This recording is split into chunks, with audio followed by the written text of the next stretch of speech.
नमस्कार दोस्तों, welcome to संसार स्कोप।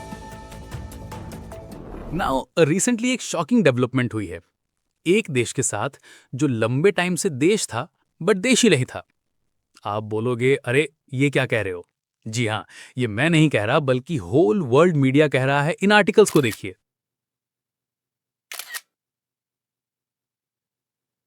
और इनफैक्ट इसराइल ने तो वीडियो भी जारी कर बताया है। आप सबसे पहले ये वीडियो देखिए।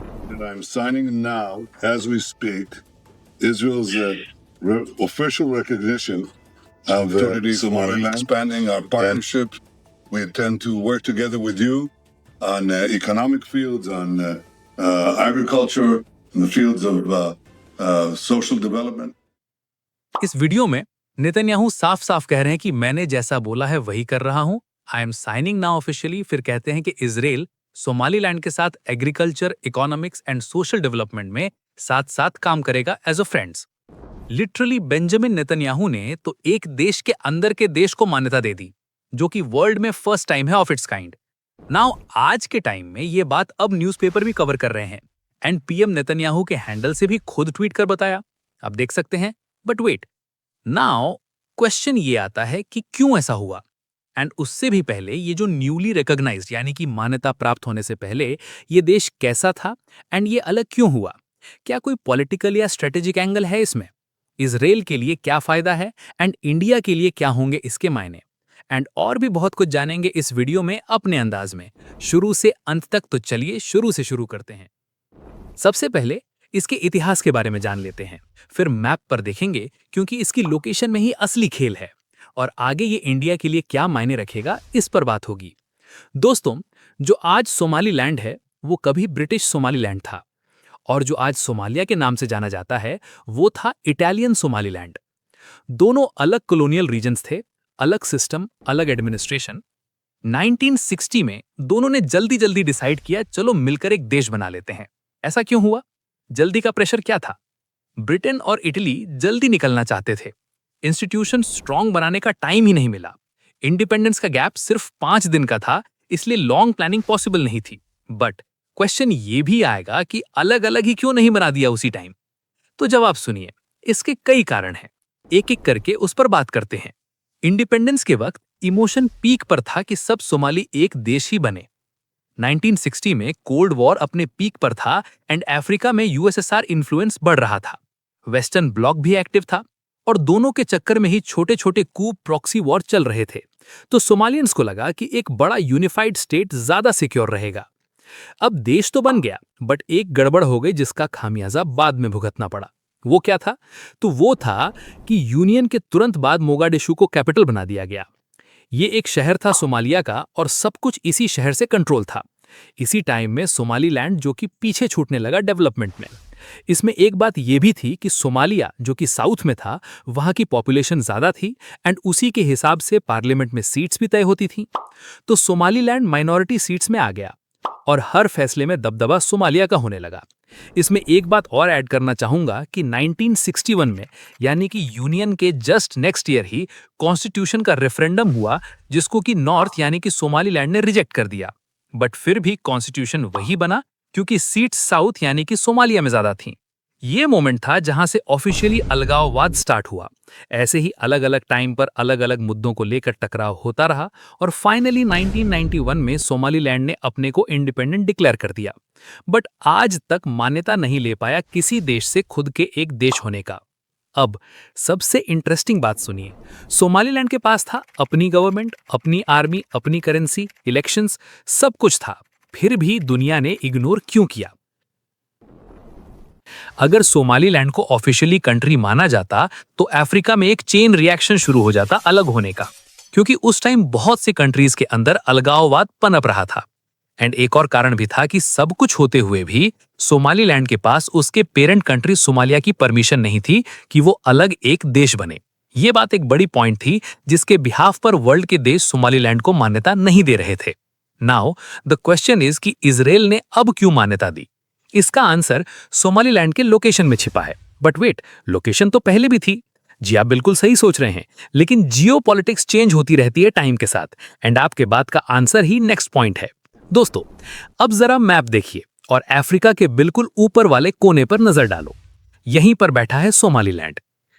अब सोमालीलैंड एक ऐसी जगह पर है जहां से रेड सी और गल्फ ऑफ एडन दोनों दिखते हैं, यानी बाबेल मंदेब स्ट्रेट के बिल्कुल पास। ये खास क्यों है? आज सेवेस कैनाल के बारे में तो जानते ही होंगे, जिसके जरिए दुनिया की मेजॉरिटी ट्रेड होता है। बस उसी के आगे है बाबेल मंदेब, और इजराइल सोमालीलैंड के माध्यम से उस पर अपना कंट्रोल चाहता है। और इसी के साथ ही, जैसे हमेशा न्यूज में आता ही रहता है कि हूती विद्रोहियों के द्वारा शिप पर अटैक कर दिया, स्पेशली इजराइल वाली, जो कि ईरान सपोर्टेड विद्रोही होते हैं यमन के पास। अब जरा मैप पर गौर फरमाइए तो दिखेगा कि यमन के ठीक सामने ही सोमालीलैंड है, जो कि इजराइल की तीसरी आंख बन सकता है। एंड फ्यूचर में इजराइल वहां पर मिलिट्री बेस बनाने का भी इरादा रखता है, क्योंकि इस एक जगह से Red Sea, Gulf of Aden, Houthi विद्रोही एंड कुछ हद तक सोमालियन पायरेट्स को भी। इसका एक फायदा यह भी है कि इजराइल फ्यूचर में शिप्स को सिक्योरिटी गारंटी भी प्रोवाइड कर सकता है, एंड उसके बदले मनी डिमांड भी करेगा। ऑब्वियसली एक बिजनेस है जो कि बहुत ही वास्ट है, क्योंकि आप जानते हैं कि बहुत सारा ट्रेड इसी रास्ते से ही होता है। अब अगली बात पर आते हैं। इस बिजनेस न केवल पैसा कमाएगा इजराइल, बल्कि सोमालीलैंड का भी अच्छा खासा शेयर होगा, एंड उसी सिक्योरिटी के बदले में कोई देश इजराइल से दुश्मनी निभाना नहीं चाहेगा। एंड इनफैक्ट सोमालीलैंड को मान्यता दिलवाने में भी ये बात कारगर होगी, क्योंकि इजराइल प्रयास तो पहले से कर रहा, बट अब जाकर फाइनली बात डन हुआ है। लेकिन जैसे ही इजराइल ने यह स्टेप लिया, कुछ को तो मिर्ची लगनी ही थी। आप न्यूज़पेपर की बात देखिए। ट्रंप क्या बोले? तो ट्रंप ने कहा, everything is under study, we will study it. And again in New York Post में बोले कि he is not ready to embrace Somaliland independence like Netanyahu, यानी कि वो नेतन्याहू के जैसे इसे नहीं मानते हैं। इजिप्ट, सऊदी अरेबिया, कतर और दूसरे अरब और इस्लामिक देश इजराइल के सोमालीलैंड रिकॉग्निशन को कंडेम कर रहे हैं। कहते हैं ये इंटरनेशनल लॉ के खिलाफ है, शांति के लिए थ्रेट है और सोमालिया की सोवेरेनिटी वायोलेट करता है। टर्की ने इस स्टेप को सोमालिया के इंटरनल अफेयर्स में इंटरफेरेंस बताया है। सोमालिया और अफ्रीकन यूनियन कहते हैं ये रीजनल स्टेबिलिटी को हार्म करता है एंड टेरिटोरियल इंटीग्रिटी को वायोलेट करता है। अब बात करते हैं कि इंडिया के लिए इसमें क्या खास है और इंडिया ने क्या कहा। तो इंडिया के लिए सोमालीलैंड का इशू प्योरली स्ट्रेटेजिक और प्रैक्टिकल है। इंडिया का यूरोप और वेस्ट एशिया ट्रेड रेड सी और बाबेल मंदेब से गुजरता है, एंड इजराइल हमारा भरोसेमंद साथी है, तो फायदा हमें मिलेगा। अब दूसरी बात, जिबूटी में चाइना का मिलिट्री बेस ऑलरेडी है। सोमालीलैंड जिबूटी के बिल्कुल पास है, तो अगर इजराइल वहां कोई बेस बनाता है तो हमें भी उसका एक्सेस फ्यूचर में मिल सकता है। इंडिया सोमालीलैंड को ओपनली रिकॉग्नाइज तो नहीं करेगा, क्योंकि इंडिया के अपने सेंसिटिव इश्यूज हैं, जो कि आप जानते ही होंगे, जैसे कि मणिपुर में, नागालैंड में, जम्मू कश्मीर में एटसेट्रा। इसीलिए इंडिया ओपनली कुछ ज्यादा नहीं बोलेगा, लेकिन क्वाइटली चाहेगा कि हॉर्न ऑफ अफ्रीका में सिर्फ चाइना डोमिनेट न करे। लेकिन quietly trade, people to people contact and maritime cooperation possible है, जैसे इंडिया करता है ताइवान के साथ, पैलेस्टीन, इजराइल दोनों के साथ, अफगानिस्तान के लोगों के साथ, गवर्नमेंट से अलग। सोमालीलैंड इंडिया का एलाई बनेगा ये जरूरी नहीं है, लेकिन सोमालीलैंड को इग्नोर करना इंडिया के इंटरेस्ट में भी नहीं है। इंडिया का अप्रोच होगा wait, watch, engage but don't rush.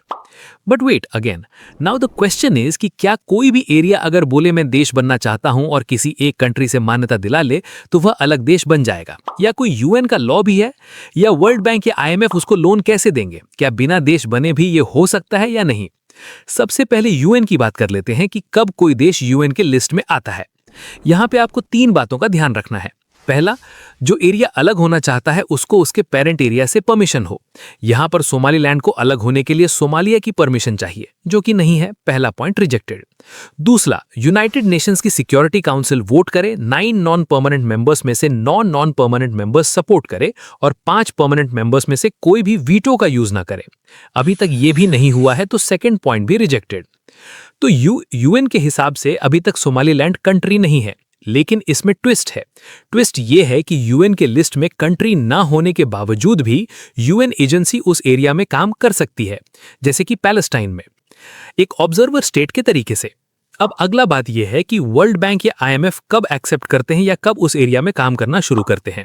Actually में वर्ल्ड बैंक या आईएमएफ ये नहीं देखते हैं कि कोई देश या कोई एरिया रिकॉग्नाइज कर रहे हैं या नहीं। वो देखते हैं कि वो एरिया फंक्शनिंग स्टेट है या नहीं, जैसे कि वहाँ एक स्टेबल गवर्नमेंट हो, उसका अपना कंट्रोल हो, वहाँ पर इंडिपेंडेंट बैंक हो, फाइनेंशियल सिस्टम। अगर ये सब है तो वर्ल्ड बैंक और आईएमएफ यूएन के रिकॉग्निशन को नहीं देखते, वहाँ अपना काम करते हैं। कुल मिला के बात यह है कि IMF और वर्ल्ड बैंक का सपोर्ट होने के लिए यूनाइटेड नेशंस की कंट्रीज के लिस्ट में आना जरूरी नहीं है। तो दोस्तों, अगर आपको ये वीडियो इन्फॉर्मेटिव लगा तो लाइक करें, शेयर करें और कमेंट में अपने थॉट्स बताएं। और हाँ, चैनल को सब्सक्राइब करें ताकि आपको मिलते रहें ऐसे शॉकिंग और इन-डेप्थ जियोपॉलिटिकल स्टोरीज। बेल आइकन दबाना मत भूलिएगा, क्योंकि संसार स्कोप पर हम लाते रहेंगे वर्ल्ड के हर कॉर्नर की सबसे इंटरेस्टिंग अपडेट्स।